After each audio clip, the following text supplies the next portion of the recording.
I'm Trurman Zuma, and I'm here with Greg Royce at a Fireside Chat. Hi, Greg. Hi, Trurman. So it's great to be together. I know I'm not supposed to start, but I just wanted to say it's great to be together with an old boy from outside my era. Yep, absolutely. That shows how much the old boys love the school. But anyway. No, we had to hold solidarity for the older senior citizens because I'm in that category. So it's been a while. I mean, I take my times back to 1980 when I first came in through the walls of this wonderful school. And it was shortly after we'd had the 76 riots. I was coming from a township school, barely speaking a string of English together. It was interesting times. And funny enough, it's so memorable to me because that's the year that my mom passed. Oh, the school did something phenomenal. Throughout all of that turbulence, they managed to rally around me, get me to understand and be understood, taught me the values of St. Peter's, which I still hold very dear. And one of the things that I want to make sure that we start off by not forgetting is you part of that fabric that has created leaders that are continuing to lead. So I want to first say thank you for that. And that's phenomenal. So it's probably one of the practices or traditions or professions that's least respected and honored. So I raise my glass to you, Mr. Royce. Thank you, sir. But seriously, it's been a while. What are your most memorable moments? I guess you probably heard this question a few times. I'm thinking back and trying to pick on one or two or three. I mean, there have been so many. Absolutely. But the longer I think about it, the more I realize that it's not the big occasions that are memorable. They're not the things I will remember as much as this. These are the things that will stay with me forever.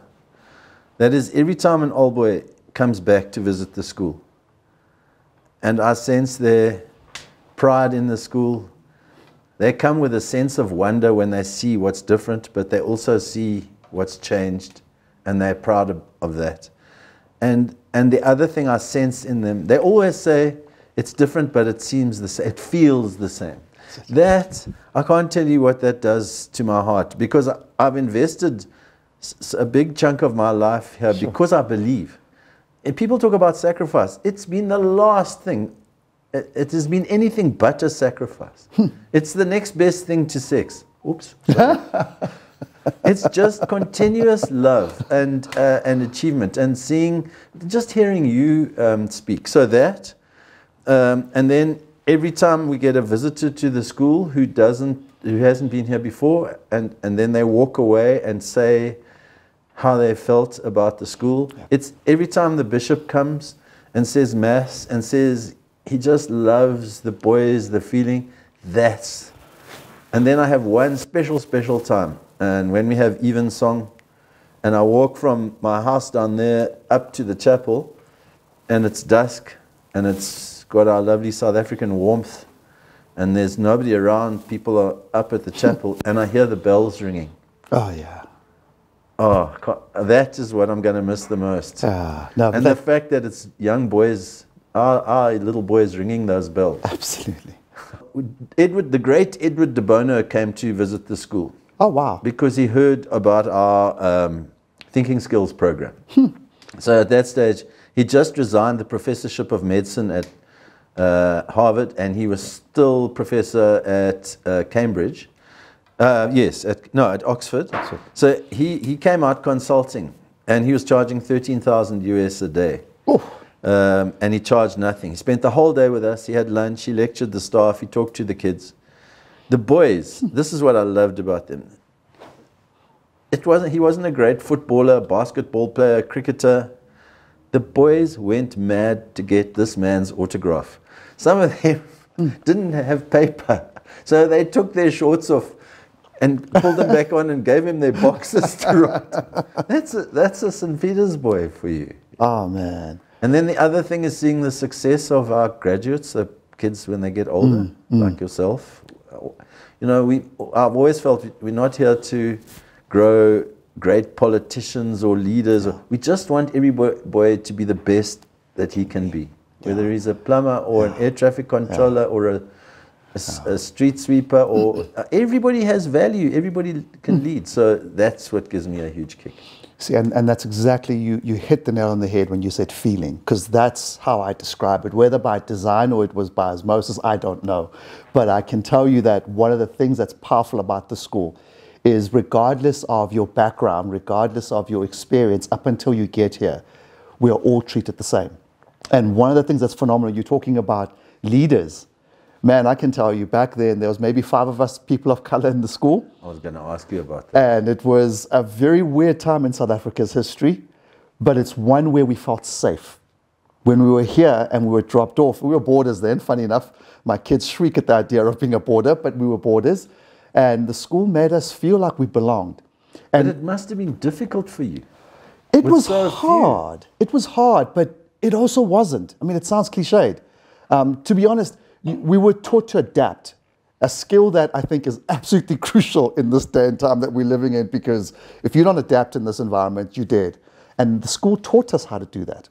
Whether it was the foundation of the Christian values that the school embodies, I don't know. But something helped us change and react to each of the circumstances that we find ourselves, even up to today. So it makes me happy to hear you look at us and go, wow, I had a hand in that. And that's important, especially for people like myself. I mean, I am, in true essence, an orphan now, because my mom passed when I started, and my dad, unfortunately, passed 15 years later, which means I had to have had a good grounding. And I can tell you St. Peter's had a lot to do with that. So, again, I thank the school for that. But most importantly, I'd love to understand what you have envisaged for yourself as you now are about to begin this other chapter of your life. Yeah, so becoming rector was one of the most humbling episodes in my life, because I watched the heads in action dealing. Yeah. Okay, so I had the boys' head and the girls' school head reporting to me. Right. And instead of being in their position, I watched them doing what I'd done here for I don't know how many years. Yeah. Right. And I watched them do so many things so much better than I did. It humbled me enormously. So we decided then that we don't prepare people to manage and lead in teaching. You just take the best teachers and you promote them because you don't want to lose them. Yep. But you don't do leadership training. Yep. So we developed a leadership academy here. And we worked with consulting psychologists. And we've put together a 6-day program. But it lasts several years. But initially, it's 6 days, and it's a boot camp, and we teach them how to lead. We teach them about integrity, about authenticity, about building trust and openness, and how to say I'm sorry and be accountable yourself, so that you can form a real team based on trust, like a special forces team, and everybody must be able to do everybody's job to a certain extent, because if something breaks down, you step in. Nobody points and says that's not my job. So we built that up, and the news has spread, and other schools have asked us to offer the course. So I've been doing that. The council has been very good, the school council, and said go for it. Sure. And this year I'm training new heads for the Independent Schools Association. So Lebogang. Yep. Absolutely. Yeah, the executive director asked me if I would do that. So I currently have 30 heads, and we're training online. Wow. And that I'll be doing in the future. So that's what I hope to do. Yeah, I have no intention of sitting on my backside. No, that's fantastic. We cannot afford to have you sit on your backside. No, not quite yet. No, I mean, it's phenomenal, because in all honesty, in all the corporates, and I've been blessed to work for phenomenal corporates globally. I've been a very lucky guy. These are the types of theories that they want to try and inculcate to people who are already grown.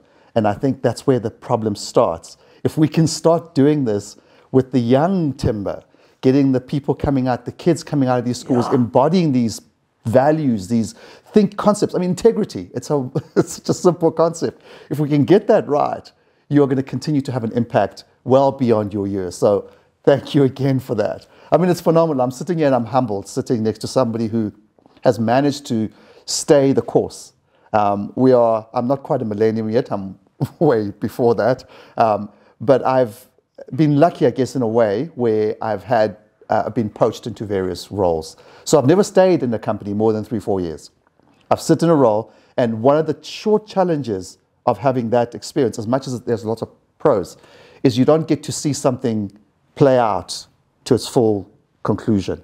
And that's one of the things that I can say you comfortably be able to do, sitting through the different roles, the different positions, and then parting on your knowledge and wisdom, whilst also not having the to-do factor. Yeah. So that's phenomenal. I mean, I put you on the spot and I got you to talk about one of your favorite moments. I've just had a flashback while I'm sitting here talking to you. Because I've thought of one too. When I sat here, it was the year that Princess Di got married. So the school organized a viewing of the ceremony, and my teacher then was Miss Ehrlich, who was blonde. She was my version of Princess Di. And I remembered almost having this, almost in awe emotion, watching this woman in this perfect white dress with a long trail and the diamond tiara. And when we walked into class the next day, little Munjani, who was very naughty back then, screamed and said, "Zuma's in love with Di, who is..." And I couldn't glow. I mean, I don't have that skin. So that was a challenge. But I fell in love with Miss Ehrlich right there and then. And that's a memory that I'll never, ever be able to take. I associate that with St. Peter's, my first emotional experience. So anyway, so that was one of my memories that I cherish. We all had crushes on our teachers. We had crushes on our teachers. Until she got married to the cricket player. So that was that. Okay. We still have lovely teachers that it's difficult not to have a crush on. So I have thought of another memorable moment. My whole experience is full of them. Yeah. Was when Gibbs, Yes. the Gordon Institute of Business Studies, for their MBA program, when they phoned and asked us, told us that we had been given as a project to a syndicate project, our school. Oh, the school, yeah. To one of the groups, and that we were the first and only school that they'd ever put on their list, because all the other syndicate projects went to companies, as they always do. Absolutely. But we'd had some dealings with them. We'd gone there for a design thinking course. They'd come and looked at stuff that we were doing, and they put us down. Wow. I was so proud. And then the team came along. It was a mixed bag of people. There was a person in health and wellness who had a PhD. There was a doctor. There were 3 or 4 accountants. There were HR people and so on. And they sat around a bit glumly at first and told us what they were doing and what they needed from us. And then they began asking us questions about the business. Anyway, 6 months down the line, after several meetings, and they came back for another question and answer session. And they came in and they said, "We'll be honest with you. When we were told that we'd been given the school, we weren't happy. Other people went to ABI and Standard Bank and so on and so on. Yep. And we got a school." And then they said, "But every time we meet you guys, we learn something new, and we are absolutely loving this." And they said, "Last week, we all got together in the auditorium and we had to report back on what we discovered in our businesses, the problems that they discovered and the solutions they were getting." Yep. And they said, we went last because we couldn't find any problems. Wow. So we loved being with you. Yeah. So, my heart nearly burst. Oh, man, that's phenomenal. Yeah. I mean, it just keeps showing. You were saying that people say things have changed, but it's still the same. When I was here, it was literally a farm. There was no fancy car dealership across the road. There was nothing. I mean, in your mind, what has been the biggest impact around here that you feel has had an influence on the school? Yeah, we've lost the peri-urban country feel. Yeah. Thank God our parents haven't changed a lot. A lot of schools around complain that their parents are very entitled. Yep. We still have solid people. But yes, the atmosphere, people's concerns about security and traffic. Yeah. And then the biggest thing is us waking up to our unconscious bias. Yep. That has been That's a change here, here, and here. Man. And it's been a revelation. Yeah, That's phenomenal. and it's a great feeling. Yeah, finally it's waking up. It's like That's somebody phenomenal. telling you you've been walking around for 40 years with your fly down. Zombie. Yeah, that's absolutely right. Yeah. And the scary part, and I keep saying this over and over again, is it's not as though these kind of conditions didn't exist back in the time. But I guess now with digital devices and people being constantly online, I mean, that has had a profound impact in the way in which we engage with each other. And you're absolutely right. You cannot have your head buried in the sand in this environment. What has been the impact of digital on the way that you found teaching has changed? Firstly, access to information is epic. So you can call people out. They can check facts straight away. The children can check you. That's wonderful. So it doesn't take half as long to research a project or research a problem for when a teacher wants to pose something. And then you can package what you want the kids to learn far more quickly and far more accessibly.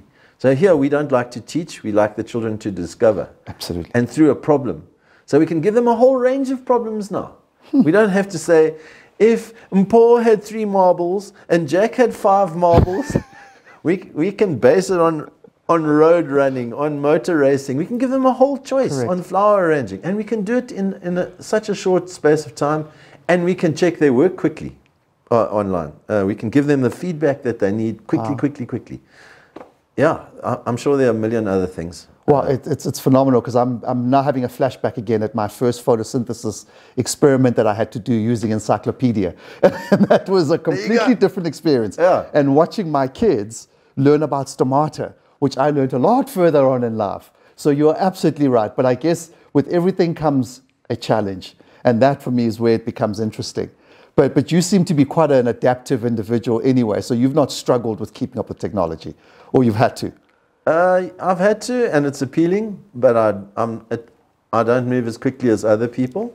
But I know that the onus is on me. If I can't just say, "Oh, this is not for me," and that's what we teach the kids. Absolutely. Yeah. If you and the staff, if you don't know, go and flip and find out. Don't ask. Oh, I need help. Yeah. Go. Come and ask, but don't expect. Yeah. So I must get off my bum and. Yeah. You see, now you're touching on the next point for me, which is quite important, is what would you want to see embodied in the kids that you have gone through your stewardship? In other words, what are the traits you'd like to see from St. Peter's alumni? Okay. We actually have a document called A Picture of the St. Peter's Child, so that every new teacher knows what we're aiming at, what our finished product is. And it's not fixed. It's got to be open. So firstly, an open mind to ideas and to be able to take criticism, because that's the only way we grow when we get shown a different way. Gratitude, so we don't become entitled. Important. Enjoying what we have and not always wanting more. Others before self. Yep. Absolutely, others before self. Integrity, doing what you say you're going to do. Self-accountability, and a disposition that goes towards exploration, curiosity, taking chances, adapting, risk-taking, trying something, not being nervous about it. Give it a go, because that's how you learn. Sure, sounds like a blueprint for success. So have you considered possibly going into politics? The art of the possible. No, but it's been a phenomenal pleasure, I must be honest. I mean, you're right in saying initially that I started slightly before your time, so I was not in that early phase. Were you with Todd? I was with Todd, absolutely. Great man. Phenomenal man. And as I said, it was literally the Stone Ages back then. Feeling much older now when I drive my kids into the school every day and drop them off, and I'm forced to have flashbacks because some of the buildings that were here are still here back then.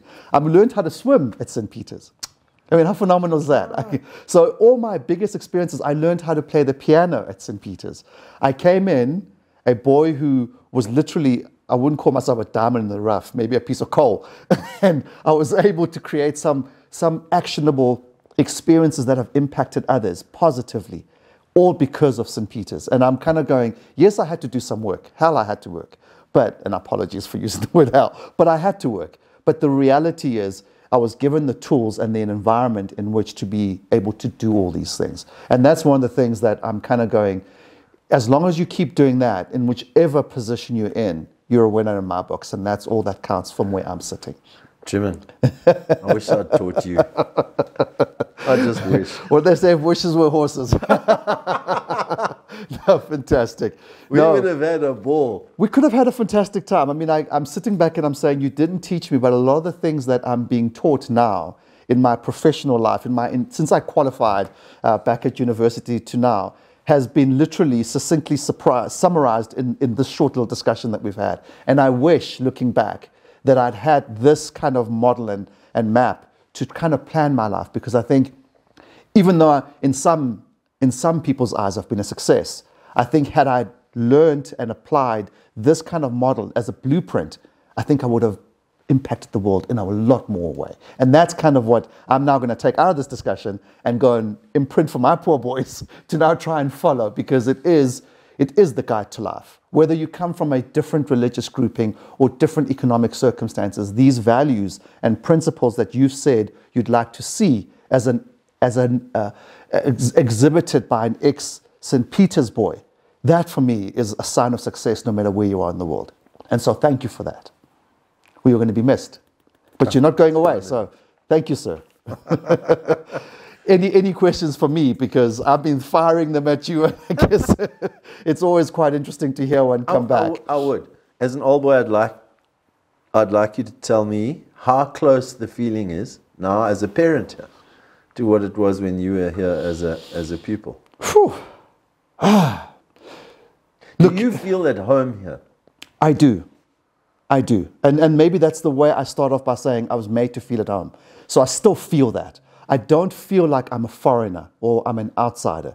The boys, quite a few of them still greet, and it feels almost kind of strange, but reminds me of how it felt to greet people and have them greet back. So little simple things like that, like saying, "Good morning, sir," and responding, "Good morning." That for me is phenomenal. And I think as long as we keep doing those basics correctly, it'll always be home.